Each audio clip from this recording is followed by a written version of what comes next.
Break के बाद आप सभी का एक बार फिर स्वागत। आप देख रहे हैं न्यूज पंच और आइए बात करते हैं कि अंतर्राष्ट्रीय खबर की जो लगातार सुर्खियां बटोर रही है वैश्विक मंच पर। जी हां, आपको बता दें खासतौर से रूस और यूक्रेन की अगर बात की जाए तो एक बार फिर ये माना जा रहा है कि जो दोनों देश हैं वो शांति वार्ता के लिए तैयार हैं और इसका श्रेय जा रहा है अमेरिकी राष्ट्रपति डोनाल्ड ट्रंप को।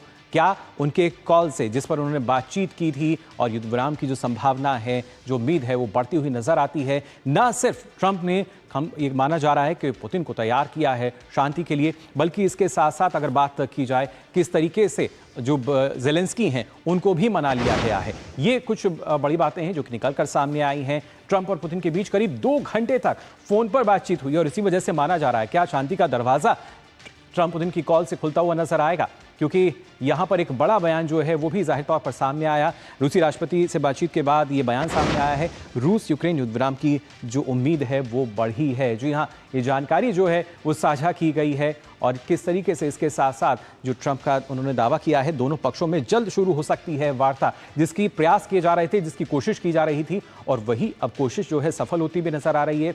शांति वार्ता की संभावित जगह जो है उस पर भी चर्चा हुई। करीब 2 घंटे तक जो बातचीत है वो होती है दोनों नेताओं के बीच और उसके बाद ट्रंप ने वेटिकन को बताया है कि सबसे उपयुक्त जो मंच है वो वेटिकन है, जिसकी लगातार बात भी की गई और पॉप फ्रांसिस की जो मध्यस्थता है उसको भी वो तैयार हैं। ऐसे में अब एक उम्मीद यहाँ पर युद्ध विराम की नजर आ रही है, शांति की नजर आती है। हालांकि ट्रंप ने यूरोपीय नेताओं को ये जानकारी दी है कि अब आने वाले समय में जल्द ही जो शांति वार्ता है वो हो सकती है और खासतौर से ट्रंप ने ज़ेलेंस्की से भी बात की है। सिर्फ एक पक्ष से बात नहीं हुई है बल्कि ज़ेलेंस्की से भी उन्होंने बात की है और मनाने में काफ़ी हद तक सफल भी रहे हैं। ट्रंप ने ज़ेलेंस्की को वार्ता के लिए राजी कर लिया है, यानी अब बातचीत होगी। हालांकि इससे पहले भी हमने देखा था बातचीत की जो पेशकश है वो की गई थी। ट्रंप का कहना है कि यूक्रेन के साथ अमेरिका है और वही कहीं ना कहीं एक विश्वास जो है शायद ज़ेलेंस्की को भी नजर आता है। ज़ेलेंस्की का कहना है कि शांति चाहिए, आत्मसमर्पण नहीं। लेकिन इसके साथ साथ और जो पुतिन है उनका क्या कहना था, उन्होंने क्या कुछ कहा है इस पूरे घटनाक्रम पे। उनका कहना है कि ट्रंप के बाद पुतिन ने जो मीडिया से बात की है उसमें क्या कुछ निकल कर आया है ये आपको बता देते हैं। पुतिन का कहना है कि रूस जो है वो शांति के लिए तैयार है, यानी अब शांति पथ पर जो रूस है वो चलने को तैयार हो चुका है। और इसके साथ साथ पुतिन का कहना है कि जो बातचीत है वो यथार्थपरक होनी चाहिए, यानी बेहद ही सकारात्मक, सार्थक हो, मीनिंगफुल होनी चाहिए। और ये ज़रूरी नहीं है कि उसकी जो टाइमलाइन है हालांकि अभी तक तय नहीं है, लेकिन चर्चा ज़रूरी है, यानी बातचीत होनी चाहिए। अब दोनों देश जो हैं शांति की तरफ आगे बढ़ रहे हैं, तो ये अपने आप में काफ़ी महत्वपूर्ण और नाटो पर भी बात करना चाहता है रूस। ये जानकारी जो है वो दी गई है। तो और इस पर और जानकारी के लिए अखिलेश जो हैं वो हमारे साथ जुड़ चुके हैं। अखिलेश, जानना चाहेंगे आपसे, अब आखिरकार देखा जाए तो ट्रंप जो हैं पुतिन और ज़ेलेंस्की दोनों को मनाने में कहीं ना कहीं काफ़ी हद तक सफल हुए हैं।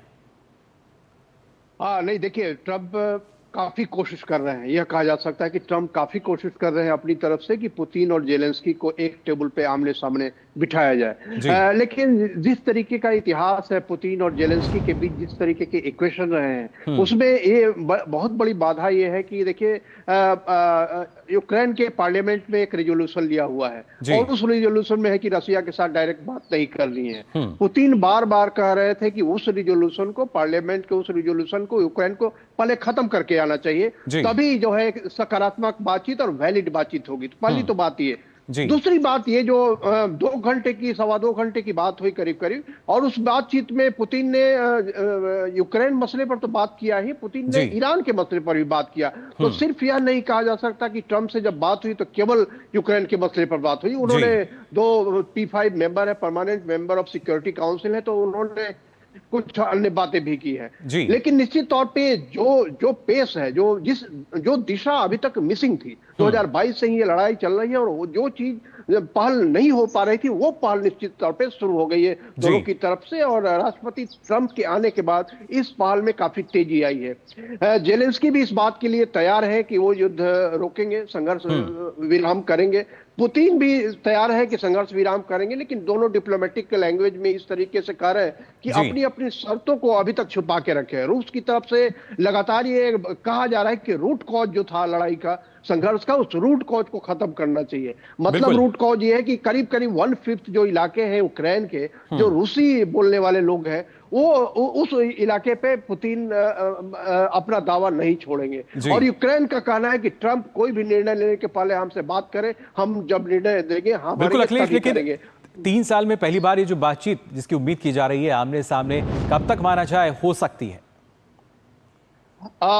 देखिए, टाइमलाइन कहना बहुत मुश्किल है, क्योंकि इस तरह के जो संघर्ष होते हैं वो काफी इतिहास के इतने पन्ने उसमें डालने पड़ते हैं, इतने पन्ने उलटने पड़ते हैं, और उन पन्नों पर अगर सहमति नहीं बने तो बहुत मुश्किल होती है, क्योंकि इतिहास कई बार बड़ी समस्या बन जाती है। रूस और यूक्रेन का इतिहास जो है वो कि रूस ने ही दिया था यूक्रेन को ये गिफ्ट के रूप में क्रीमिया, और उसके बाद अब आज क्रीमिया पे दावा कर रहा है रूस। तो निश्चित तौर पे वो सारी चीजों को पिछले टाइम लेग में जानने के लिए, जब डालने के लिए जब पुतिन तैयार हो जाएंगे तो निश्चित तौर पे समझौता होगा, लेकिन कई गुत्थियां इसमें सुलझानी पड़ेगी। यूक्रेन को भी एक ऐसा लचीला रुख अपनाना पड़ेगा, क्योंकि उन्होंने जो नेटो के में जाने की जल्दी दिखाई थी, उन्होंने यूरोपियन यूनियन में शामिल होने की जल्दी दिखाई थी, और रूसी लोगों का कहना है कि वो जो यूक्रेन, वो जो रास्ता है, वो रास्ता हमारे लिए हमेशा इतिहास में खतरनाक रास्ता रहा है। यूरोप की तरफ से हमले हमारी तरफ ऐसे ही होते रहे हैं। तो निश्चित तौर पे रसिया नहीं चाहता कि किसी भी तरीके से यूक्रेन में नेटो की,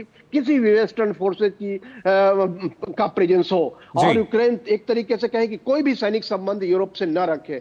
अब ये सारी बातें, इन सारी बातों पे चर्चा चलेगी, कई दौर की बातचीत होगी। बिल्कुल अखिलेश, देखना होगा कई दौर की बातचीत में, क्योंकि नए रास्ते पे दो देश जब आगे कदम बढ़ाएंगे तो पीछे कितने कदम उनको चलना होगा, और उस पर दोनों देश कितने राजी होते हैं या नहीं। फिलहाल बहुत बहुत शुक्रिया आपका अखिलेश, हमारे साथ जुड़ने के लिए।